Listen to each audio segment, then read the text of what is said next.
विभाजन के बाद देश के प्रमुख कारोबारी घरानों में से एक दिल्ली की नंदा फैमिली थी। 1991 में उदारीकरण के दौर में इस बिजनेस ग्रुप को नए मौकों से बड़ा फायदा मिलने की संभावना थी, लेकिन कुछ बड़ी गलतियों और भाइयों के बीच विवाद के कारण ऐसा नहीं हो सका।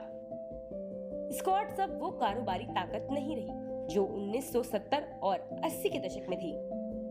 स्कॉट्स ग्रुप के संस्थापक हरप्रसाद और यूटी नंदा लाहौर से आए थे, जहां वे एक एजेंसी का बिजनेस चलाते थे।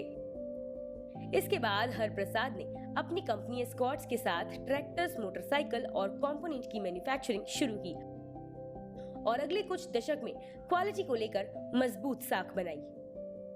स्कॉट्स की राजदूत मोटरसाइकिल को देश भर में पसंद किया जाता था। हालांकि कम इक्विटी हिस्सेदारी से कंपनी को कंट्रोल करने की कारोबारी घरानों की कोशिश से स्कॉट्स को नुकसान उठाना पड़ा।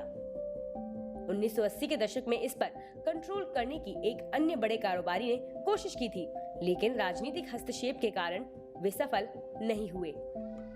हरप्रसाद के दो बेटों राजन और अनिल के बीच स्कॉट्स हार्ट इंस्टीट्यूट की बिक्री को लेकर तनातनी से भी ग्रुप की साख कम हुई थी। 2003 में स्कॉट्स ने प्राइवेट इक्विटी फंड्स के साथ स्कॉट्स हार्ट इंस्टीट्यूट में माइनॉरिटी स्टेक बचाने के लिए बातचीत की थी। इसका ग्रुप के वाइस चेयरमैन अनिल नंदा ने विरोध किया। इसके बाद सितंबर 2005 में स्कॉट्स हार्ट इंस्टीट्यूट में 90% हिस्सेदारी फोर्टिस हेल्थकेयर को बेचने की डील की गई। इसके खिलाफ अनिल ने दिल्ली हाई कोर्ट में मामला दायर कर दिया।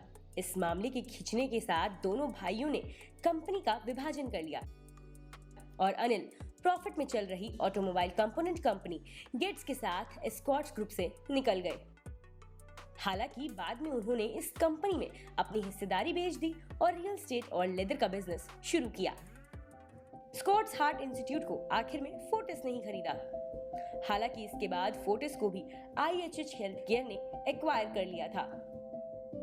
कभी देश के बड़े बिजनेस ग्रुप में शामिल रहे स्कॉट्स को निखिल नंदा अब दोबारा मजबूत बनाने की कोशिश कर रहे हैं। बिजनेस की इनसाइड खबरों के लिए जुड़े रहिए मनी कंट्रोल हिंदी के साथ।